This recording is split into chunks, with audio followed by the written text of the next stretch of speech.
Good afternoon, everyone, and thank you for joining Leadership Winston-Salem for today's Leaders in Lunch conversation on the moments that shape leaders. Our Leaders in Lunch webinar series provide a dynamic platform for our alumni and community members to connect with influential leaders and gain insights on timely topics impacting Winston.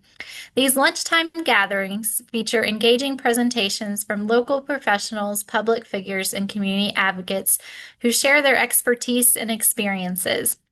Leaders in Lunch offers a casual yet informative setting to deepen understanding and inspire collective action for community improvement.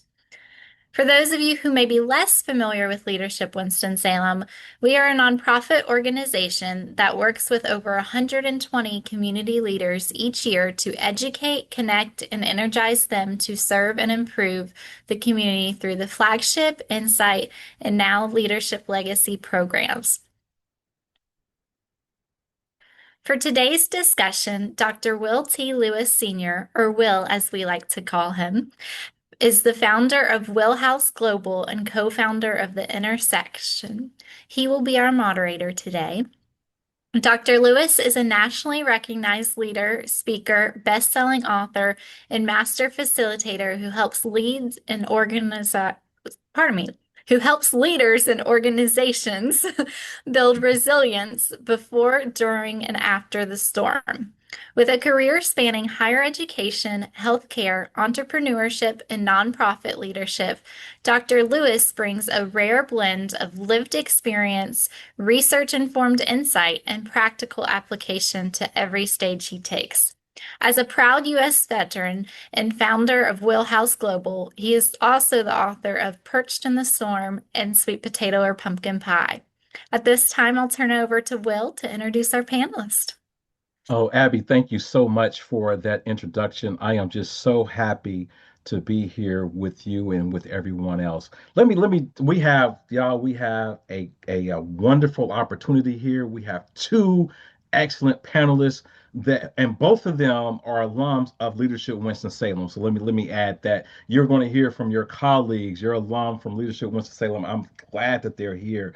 First, we have Adrian Boone. Adrian is a certified biomedical equipment technician, CBET, CBET, as is commonly known. He's a certified peer specialist and experienced advocate for independent living, community inclusion, and reentry. He also serves with the North Carolina Emergency Management's Functional Assessment Support Team. And again, he is an alum of Leadership Winston-Salem. Our second panelist today is Dr. Heather Burkard. Dr. Burkard is president of Carolina University and the first woman to serve as president in the university's history, a first generation college graduate and experienced higher education educator, executive. She has led work in institutional transformation, enrollment growth, strategic partnerships, and workforce development. She is also a 2026 graduate of Leadership Winston-Salem's Insight program. Well, welcome, Adrian and Dr. Burkhardt. Welcome so much to our conversation today. I am just so excited to have you. As I shared with you when we first started the conversation, I'm hoping this is a conversation, so it is not an interview, it's a conversation between all of us. With that said, I would love to share a picture and invite you all to respond to this picture as we talk about the moments that shape leaders. And a lot of times the moments that shape leaders are those moments of crisis and those moments of disruption. And so I would love for us to kind of look at this picture and reflect on it, if you will.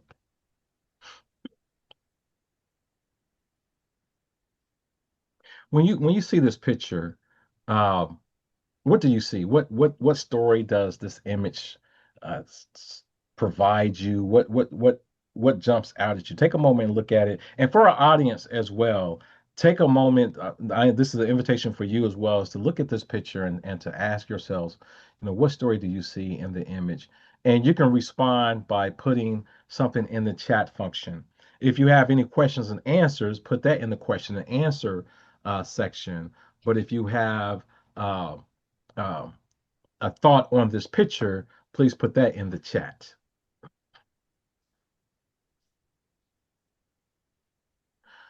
So, Adrian, what do you think when you see this picture? What are your thoughts? Immediately, the first thought that came to my mind was perseverance. The bird perched on a storm. I feel like he's looking beyond the storm. So perseverance was the first thought that came to my mind. So he's looking beyond the storm. There's perseverance. I love it. Absolutely. What about you, Dr. Burkard? What do you think?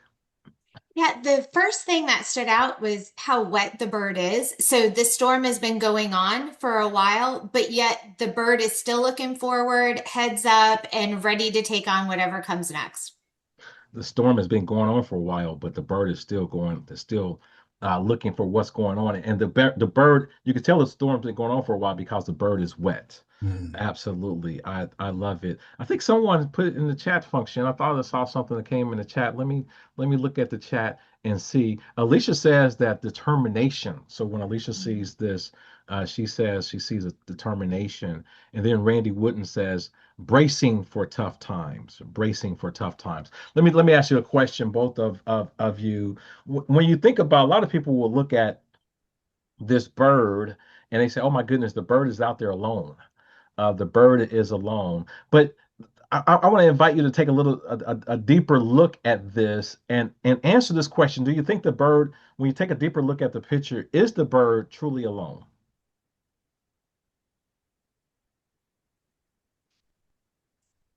What are your thoughts on that? Well, I could say for me, Hmm. we're never alone. Faith is very important. God is very Mm, important. And so even if we are physically alone, we're truly never alone.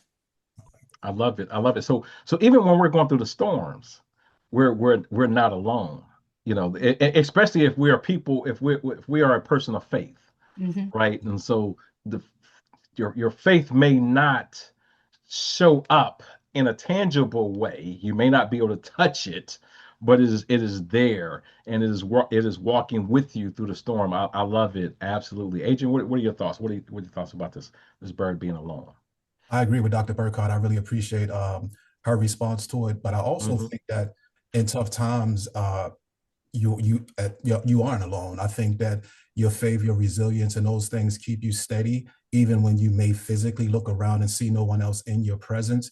That having that connection to whatever your belief system is often does see you through or see you on the other side of tough challenges or tough storms. Having a connection to whatever your belief system is often sees you through those tough storms. Absolutely. Zena says his elements are nature. So he's one in this environment, and God has provided with him with the intuition to survive. I love it. I love it. I want to point us to the tree for a moment. So and Zena, when she talks about being one in nature, he's one in the nature. The bird is perched on the tree. The tree is a living thing, and so the bird is not alone in this storm. As a matter of fact, the tree may have weathered more storms than the bird. Good. And so the bird is perched on something that has had more storms than what it has gone through. And so the tree actually represents our community, and it represents community Mhm. overall. And so to your point, we're not alone. We don't experience storms alone, although a lot of times we think we do. When we're going through the storms, it feels like that we're experiencing that storm alone. But that tree could symbolize our faith. It could symbolize our family. It could symbolize our community. It could symbolize our friends, whoever is there to help us through those storms. That is what the tree is doing, and the tree has weathered probably just as many storms as the bird. So, Yeah, and well, Dr. Lewis, I go think ahead. that Oh, sorry, Dr. Lewis. I think that also symbolizes for leaders the importance of reflecting on the team around you. Because Mm, no matter where we work or who we lead, we have a team. And even if we may feel alone or physically be alone, it's really important to pause and to remember you have an entire team around you to lean on through any tough times, too.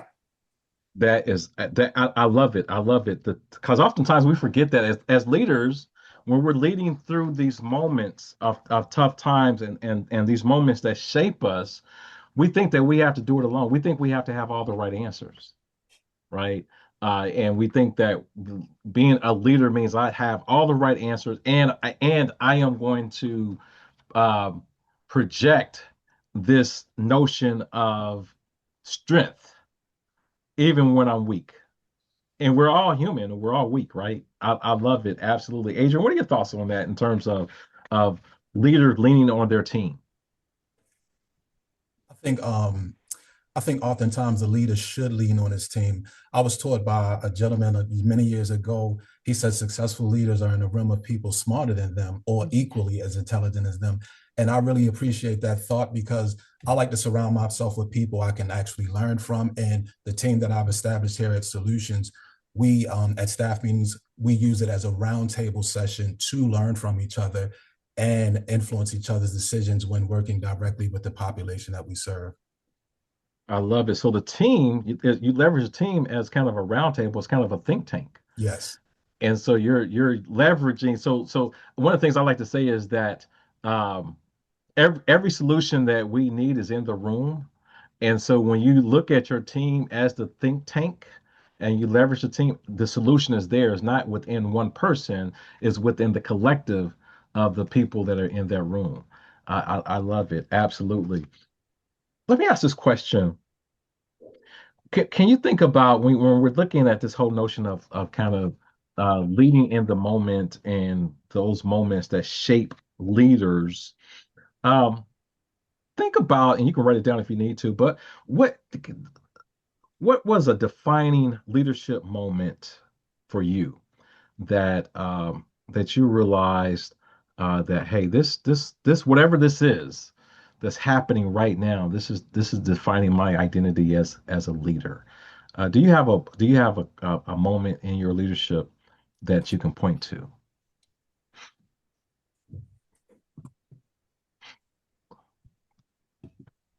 Go ahead, Adrian. Just go ahead. Don't raise your hand. Just jump in Okay, there. Just yeah. awesome. Well, I would say, as we all know, we pay attention to state government. North Carolina went for 2 years without a state budget.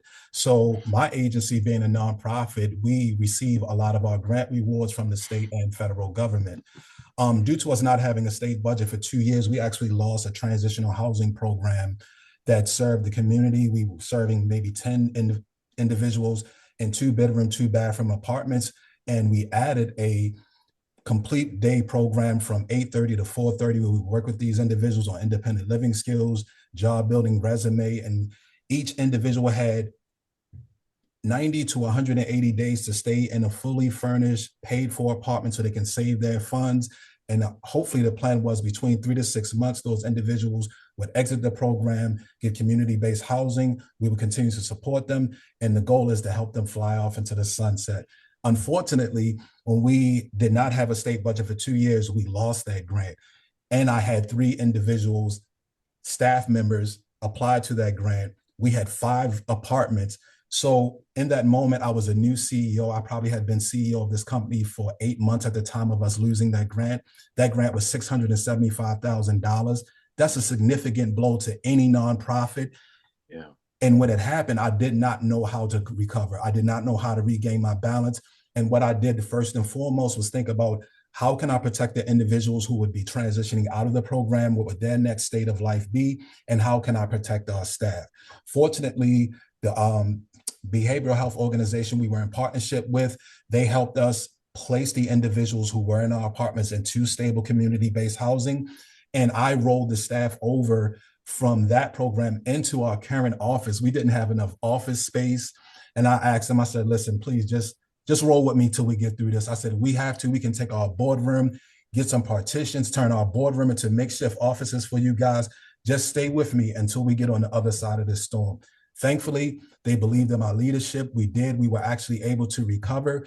We focused on another program that we had in-house in our office. And I told our staff, I said, we can't focus on what is gone now, what we lost temporarily. Let's focus on what we have in this office. So in turn, those staff members joined another program. We enriched that program, increased our service area, expanded that program, began to see more individuals, and I did not lose any staff. I did lose that program, but it's promising that now we have a state budget that a program may come back. But that was like me, again, using my team as a roundtable, us sitting down and figuring out a way to retain our staff and place those individuals in stable community-based housing. Oh my goodness. You know what? Just give me a high five. Just give me a virtual high five on that right Yes. there. Because what you have talked about, everything that we need to talk about in this conversation, the pivot. You talked Yes. about how to pivot. You talked about accountability. Uh, uh, how do we begin to adopt? You talked about leveraging partnerships. Yes. You talk about loss, right? You Yes. lost the program, and but in losing the program, you gain so much more. And one of the things that I think that I heard you gain is you gain a perspective of your own leadership. This Yes. kind of stretched you in a way in which you have never experienced before, and so it gave you a perspective of your leadership. And you said you were honest with it. I didn't know what to do. I'm a new CEO, been in it for 8 months. I don't Yes. know what to do. Eight months being a CEO, and then you Yes. have that type of storm. Yes. My Yes. goodness. I hear you. Well, I appreciate it. Thank you so much for that. What You- did you, let me ask this question. Um, what when you think about that storm that you just shared with us, and a lot of times our leadership identity is revealed through the storm. So what was revealed to you in terms of your leadership identity? Personally, I gained more confidence in myself and my abilities to lead the team. Um, around our amongst our roundtable, I can tell that my team had more faith in me, that if we ran into a challenge, that I would help see us through it or help guide us through it. So it definitely built my confidence, and it also helped me with my negotiation skills when going back to the behavioral health company and letting them know, okay, how do we pivot from this and recover, and just being able to negotiate for a larger an expanded area of coverage in terms of the demographic that we serve. So within the loss, I also had to negotiate a larger coverage area to provide more services. So it definitely gave me more confidence in myself in terms of leading an entire team and also negotiating us through difficult challenges or storms. Yeah, absolutely. Appreciate it. Thank you. For the audience, write this down if you're not writing it down. Write everything that Adrian said down. That's the first thing. But and at the same time, write your leadership identity is revealed through the storm. Hold on to that for the audience. Dr. Burkard, let's talk about you. What was that? What was that defining moment in your leadership that defined your identity and kind of that crisis moment that you had to step up to? Well, I think, when we reflect on time, there's multiple periods throughout growth as a leader that you encounter situations like this. And when you first asked the question, the first thing that came to me was remembering how important self-awareness is, as well as awareness of others. And what I mean is really just understanding people, how you communicate, how you empower, how you engage with one person is not going to be how you engage with your entire team. So learning to adjust to achieve the greater goal is really important. And for me, I recalled a situation where I just, we walk away from conversations sometimes and we know that was a great conversation. You feel really confident about it. And then other ones you walk away from and you think about, I didn't really connect with that person the way I wanted to. I think there's opportunity for improvement. So that self-awareness and introspect and thinking through situations and then re-engaging. And so for me, one was I just didn't feel like I was getting the right connection with an individual who was a peer. It wasn't someone that I was leading, but it was another leader that I was working with. And so it was by email, it was by text, and it just wasn't there. And I said, you know what? I'm a personable person. I'm going to go in and let's sit down. And so I went in, sat down with her, talked about, hey, here's what I'm receiving. Here's where I think we, can connect better. And we talked through it. And that was a defining moment in that leader working relationship, as well as being a leader too. It's a great reminder Yeah, about yeah. just people being different. Absolutely. I love it. Give me a high five on that one. Let's go. Yes, I love it. Absolutely. Because here's something you said, self-awareness Yes. and awareness of others, right? That is key. There are behaviors that I believe that resilient leaders and leaders that we need to practice every day. And one of those behaviors is emotional intelligence. And Mhm. how do we practice emotional intelligence? And part of emotional intelligence is self-awareness and awareness of others and looking at scanning the environment, scanning the room and seeing how do I need to show up in this room? And you said something that each person needs something different.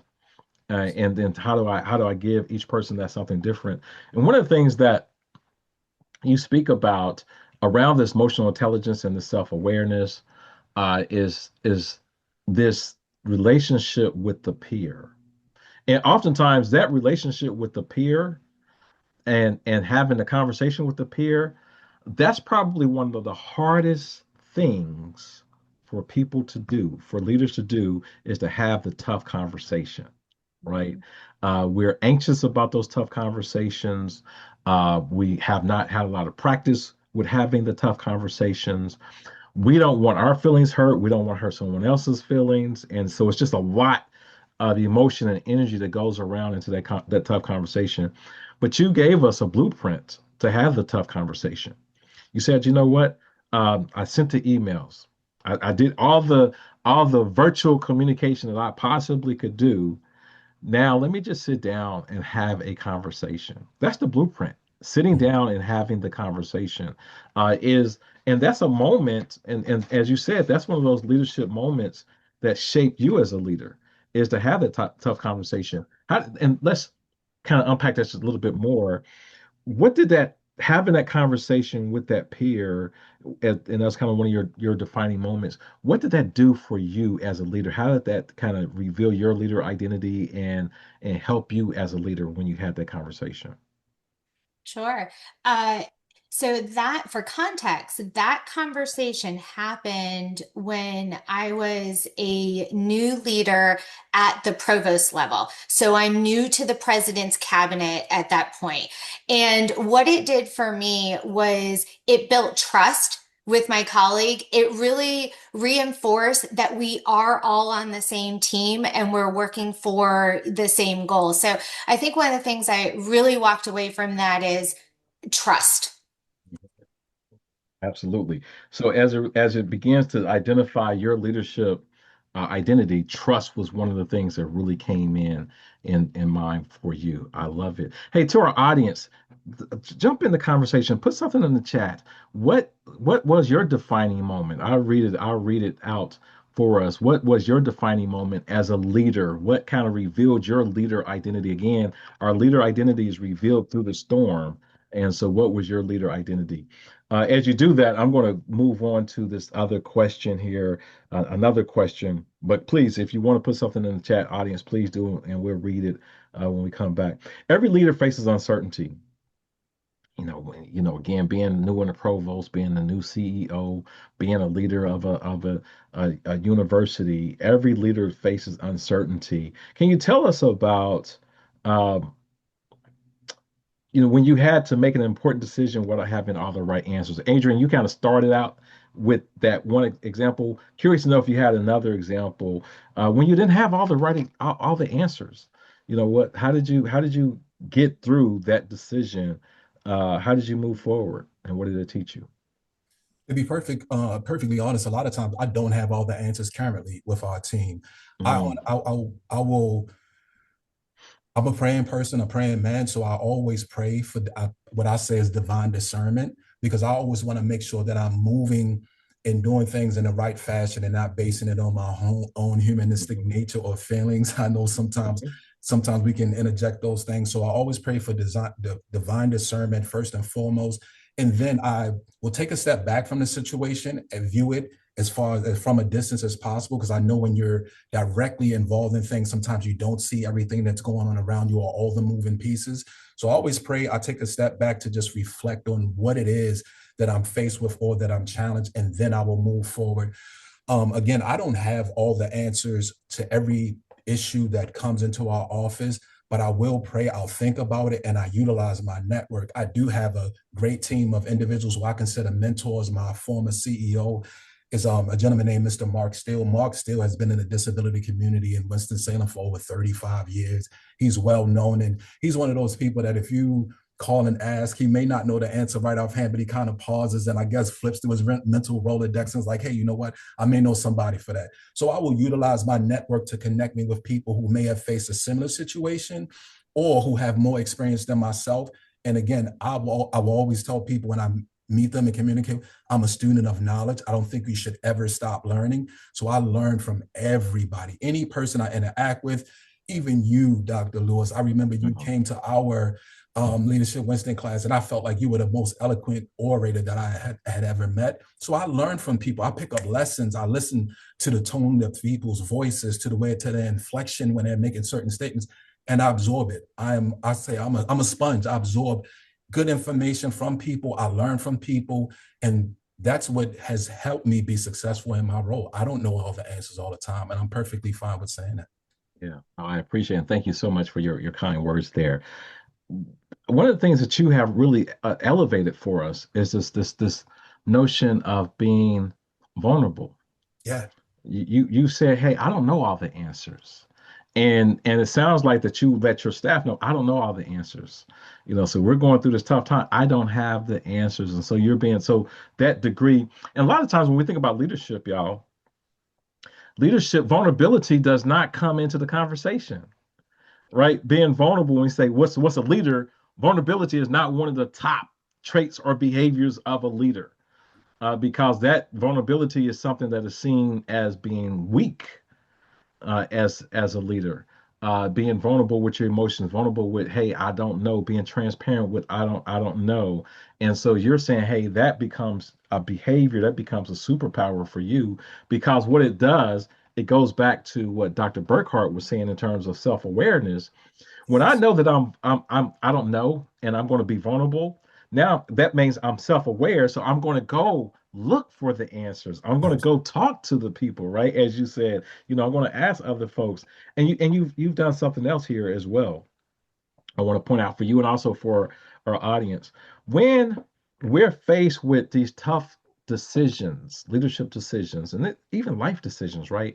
And we don't necessarily know where to go and what to do, there's a process that I try to practice, and it's called the reset process. And the reset process is, first, I'm going to sit and think about, I'm going to reset my mindset around the thing. It's not as bad as it feels like right now. So let me just reset my mindset and put my mindset in a positive space. Then I am going to pause, assess, and respond. And Adrian, you did that, right? Without even knowing that I developed a framework around it. There's a framework around it, but you paused. So I'm gonna think about it. Let me sit and ponder it. Let me pray on it. Let me just pause just for a moment, take that breath. Right. Oftentimes we want to respond immediately. And what we should do is we need to take that critical pause, take that breath. Then let me assess what else is going on. I know what I'm feeling, I know what I'm seeing, but is there something else that's going on that I may not be able to feel or see? Or if I just take that pause, I can see it from a different perspective. Then once I assess, then I can respond. And it sounds like that you did that, or you do that within your leadership. And so I think that is a really good practice for leaders, is to do that pause, assess, and respond. Dr. Burkhardt, what about you? What is it, when you're faced with uncertainty? What's a time that you were faced with, and how did you work through it? So your question resonates deeply with me because I think this was my 2025 year. As I mentioned, I was the provost at the university. The night before our 2025 May commencement, our president, who was president of the university for 23 years, had a heart attack and passed away a few days later. So, and that was the night before commencement. And so at that moment, being a leader requires stepping up. It doesn't matter if you know what's next or not. You have to step up and you have to move forward. And everybody around you is relying on you. And at that point, it was another time in leadership where I really realized how my practitioner years in, criminal justice and forensics in the field really prepared me for crisis management. Because one of the things that we do constantly is assess, make decisions, pause. Everything that you just said are all those things that come into mind as we go through this, because that's exactly what had to happen. Had to happen back then. We have over 1,000 people attending our event the next day. We are there to celebrate our, graduates that are graduating, and that has to continue for them too. And so leading through crisis management requires, or leading through a crisis requires somebody who can be stable, who doesn't make emotional decisions, who knows also when to say, okay, I understand that's a high priority, but let's just pause for one moment. Let's assess different pieces of information and then make the best informed decision that you can. So that question really resonated with me, because the entire 2025, I was appointed interim president a few days after commencement, so officially. So also at the beginning, I'm in an unofficial but official position as we go through that, and then led as interim president, learning a whole nother part of the responsibility of the university that I knew from an outside perspective, not from an inside perspective. So every day was new information and making decisions without having all the information. So there was a lot of that to go through. And with that, though, I couldn't have done it without our VP. Our VP for Student Affairs was amazing. We were working, 60 to 80-hour weeks every week at the beginning as we led the university through crisis management and into stabilization. Wow. I'm just like, my goodness, when you talk about a situation that kind of throws you into leadership, that is one of them, right? And hopefully, and sorry for everything that happened, and hopefully people don't have to experience that type of situation where somebody dies, have a heart attack and die a couple of days later.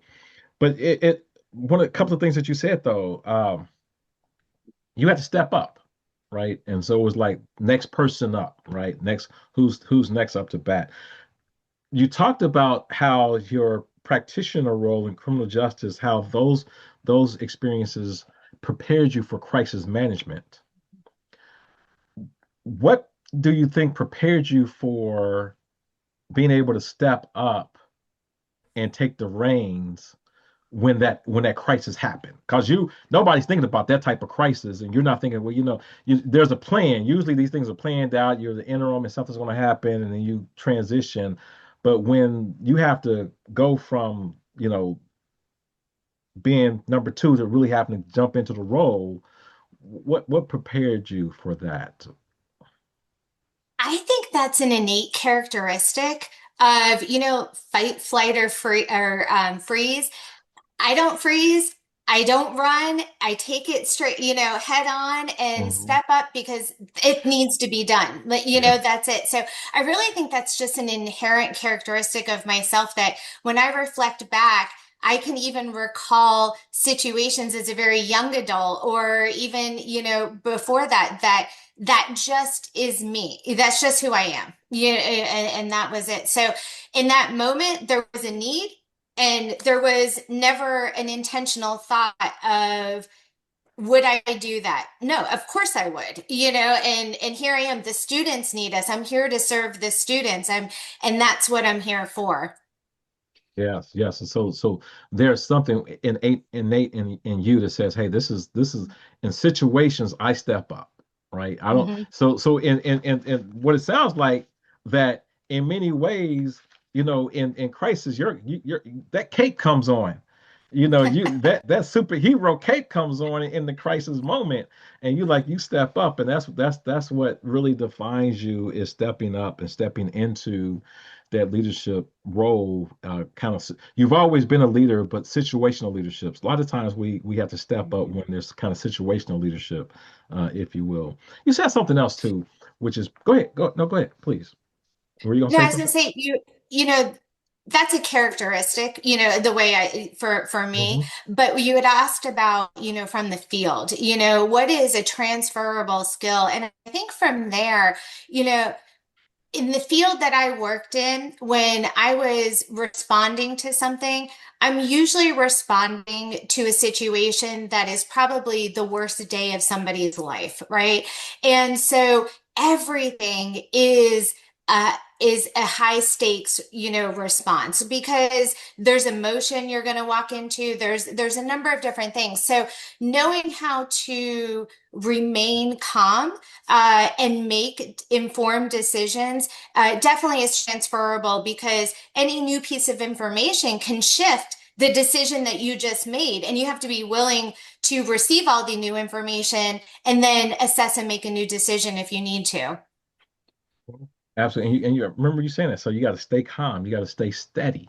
And going back to that bird in the storm on the limb, that bird is calm and steady even through the storm. And that's the perspective that as leaders we have to take. We become the lighthouse. We become the tree. We be steady. We are steady in that storm. Something else that you said as well is you in those moments, especially in 2025, you were able to draw back on your previous experience. And oftentimes, as leaders, when we come into roles, we're coming into one role out of a different role, and we may have had several other roles, several other types of positions before we get into whatever leadership role we're in now. But all of those roles have some type of, the past has some type of influence and contribution to our current leader identity. And I think that's very important. Can you speak a little bit more to that, Dr. Burkard, in terms of kind of helping us to really anchor the fact that we don't come into leadership as a blank slate, and we have other roles that help influence who we are as leaders. Yeah, that is so true and so real because if we don't learn from our previous experiences, then we are acting as if we're acting uninformed, because there is something to learn continually. And that's where, Adrian, when you had mentioned never stop learning, that is so true because we only become better leaders if we continue to learn. And that doesn't have to be through formal schooling, that is from experience too. And I think there's so much to learn from experience if you're able to sit back and reflect on it. And one of the things I do with my team is debrief. After we go through something, okay, I want the good and the bad. I want it straightforward. I don't want it sugar coated because the more direct and honest we are with each other, the better the entire team, becomes. And so we're constantly learning from experiences. And then when you reflect on your experiences, it then becomes second nature to respond that way. So particularly in a crisis situation, if your typical response is heightened and emotional, your entire team's going to follow that lead. And Yeah. then you're probably not going to be making the best decisions that you really should be because you either become, hyper focused on one aspect, you're blind to other pieces. So if you practice calm and, question asking responses in a crisis, then that just becomes part of how you respond and how you lead. So there's always something to learn. Yes, yeah. And I really appreciate what you're just saying. What you're saying is that we have to practice, right? The moments that shape us as leaders are some of those crisis moments, but we have to practice for that. And so we have to have the imagination for that. I remember watching a movie, I forget the name of the movie, but there was a one of the scenes had it where the CIA agent was asking his team to think about a threat coming down the pike. And the team was having challenges thinking about, trying to think in the future. And the director of the CIA was like, hey, that's one of the challenges that we had during 9/11. No one had the imagination that someone would take and get flight lessons and not want to learn how to land a plane.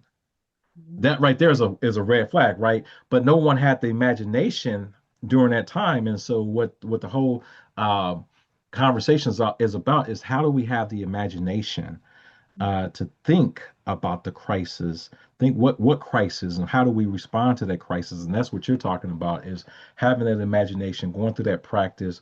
What are the crises that we may happen, and how do we work through those crisis moments? Those helps us to become a better leader. I love it. Yeah. And proactive thinking, that is so important because if we're just reactive, all the time in our leadership, then we're just continuing to run in the same hamster wheel. We're not improving culture. We're not moving forward. We're just continuing to repeat the same thing, that was there before. So proactive thinking is really important. And I think that goes along with what you were just saying, Dr. Lewis. Absolutely. We have to be, yeah, proactive thinking, thinking into the future. What is Mhm. happening in the future? Yeah, resilience is often talked about as something that we bounce back. You got to be resilient. You bounce back. You go and keep moving. Wake up at 4 o'clock in the morning. Go to the gym and run through the wall. Right. That's usually what they tell us about resilience. Um, but what does resilience really look like in your day to day? When you think about Adrian, this notion of resilience, what are the habits?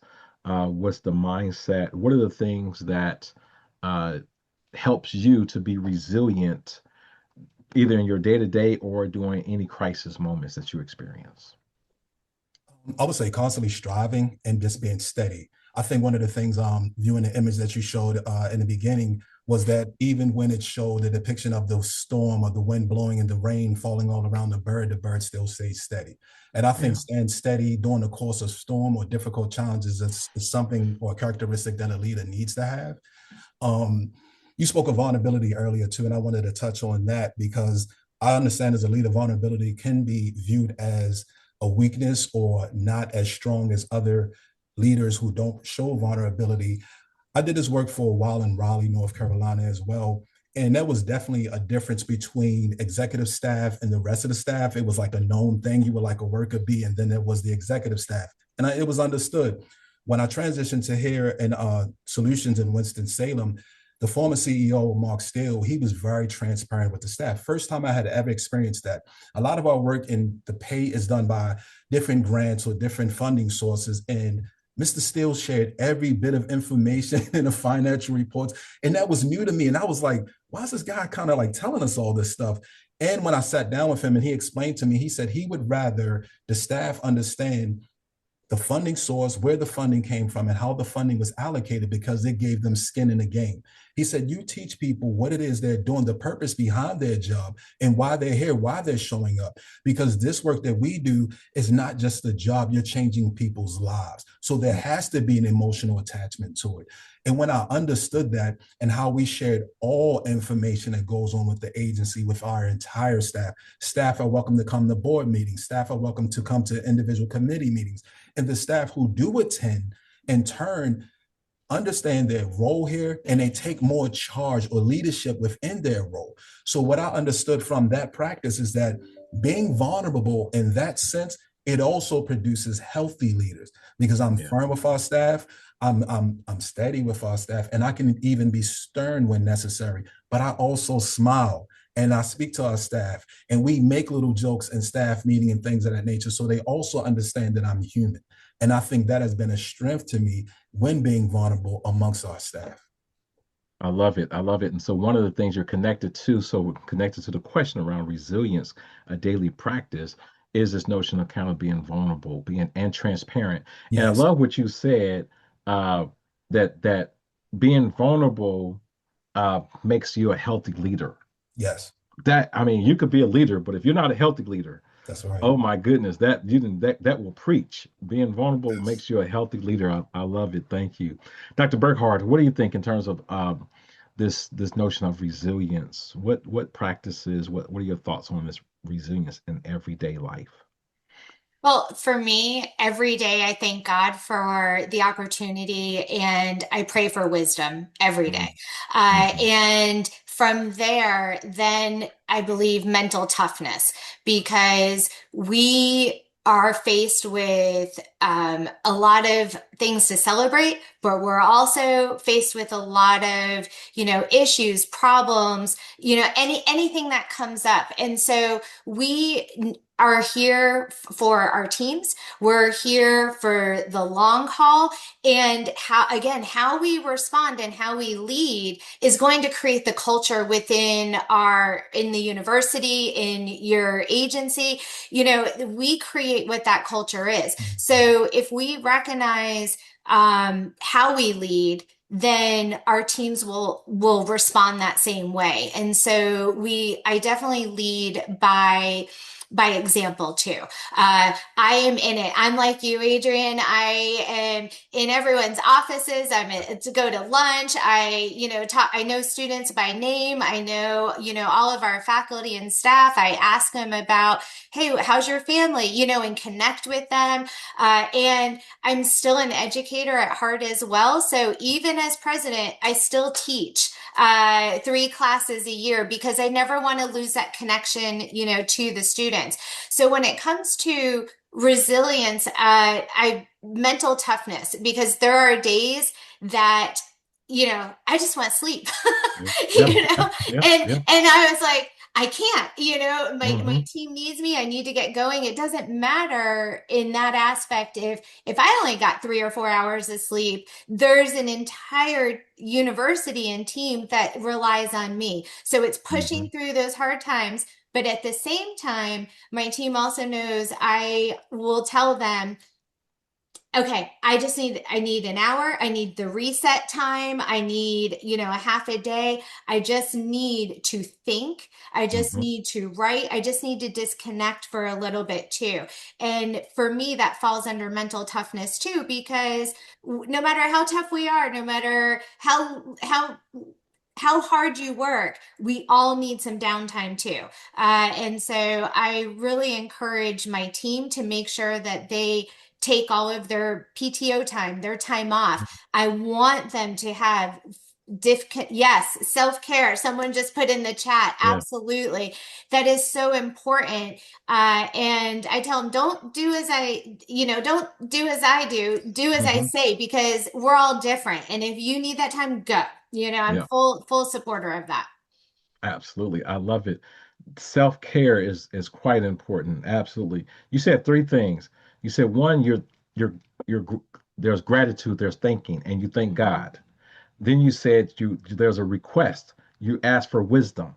And then you look at the mental toughness. How do I steel myself to be mentally tough during these resilient times or these hard times, these moments that shape us?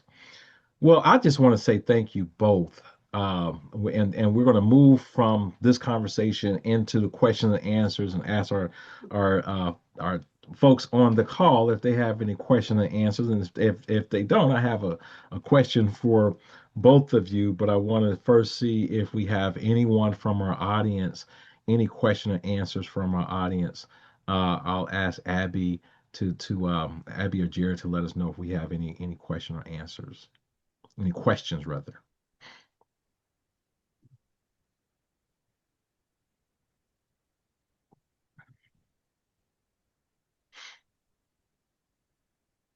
All right, we're going to keep going then. Yeah. Here's a question I have for you.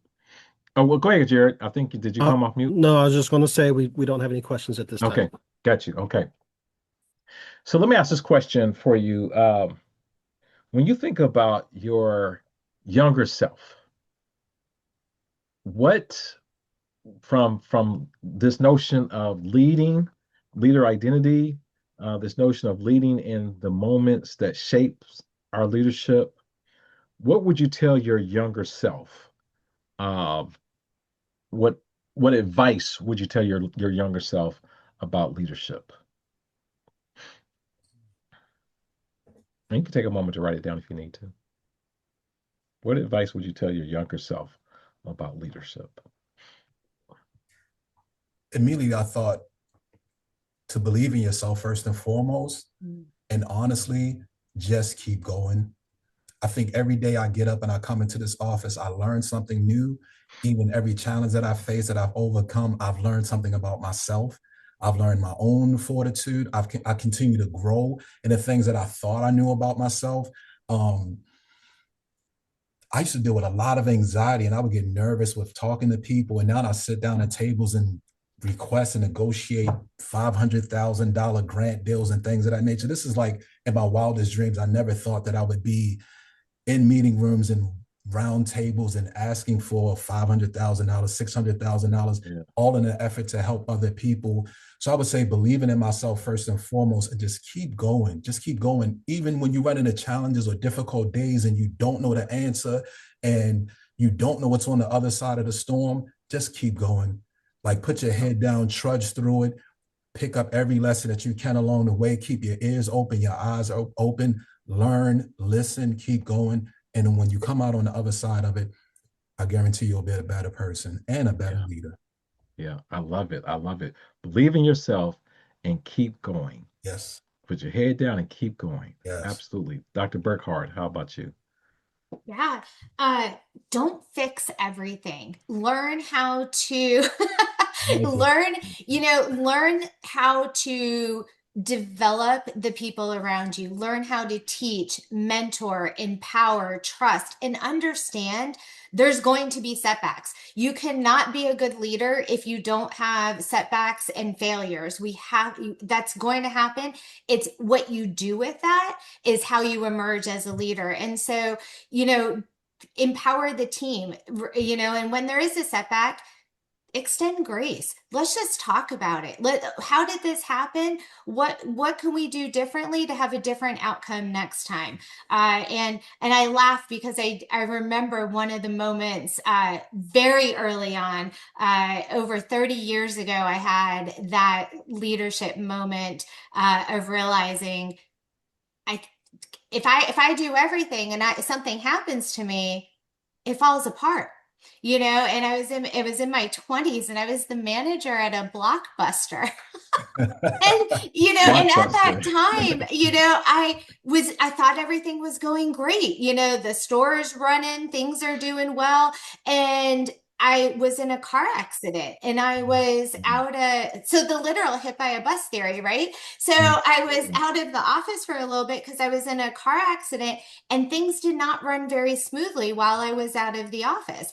And so I went back and the regional manager, we had a conversation. It was one of those tough conversations that leaders need to have. And she said to me, you can't do everything yourself.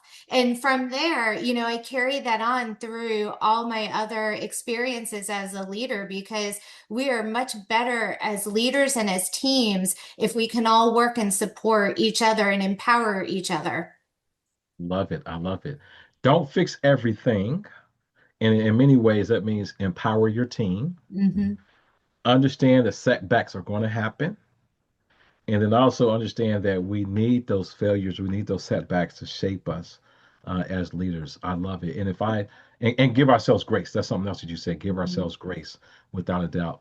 I would say if I was speaking to my younger self, as relates to kind of the moments that shaped me and how I would encourage myself, I think that it would be something to the point of it's going to happen and embrace the journey.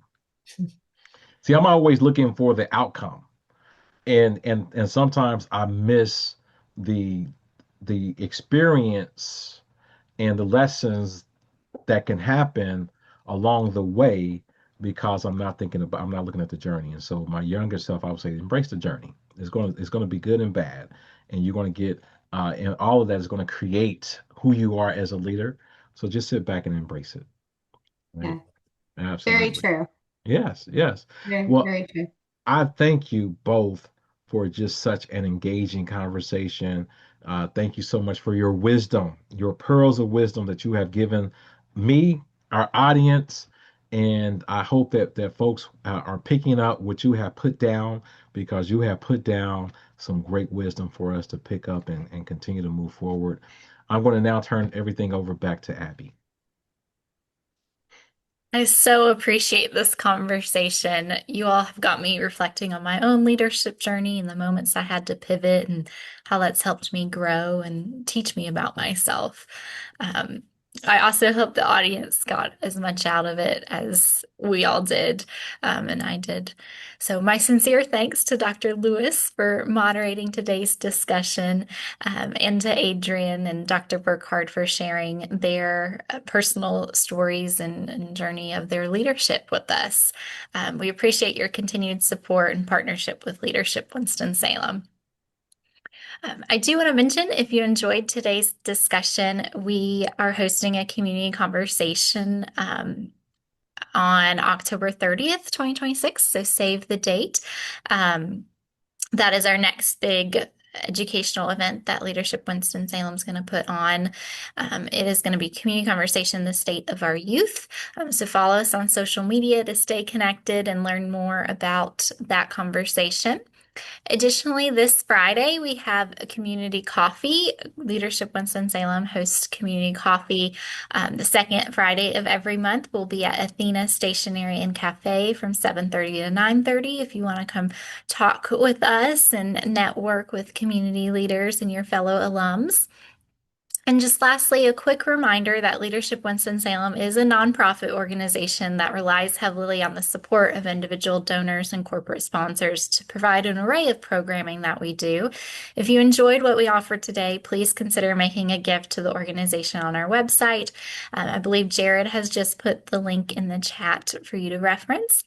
Many thanks to you all for joining us today, and I hope you have a wonderful rest of your week.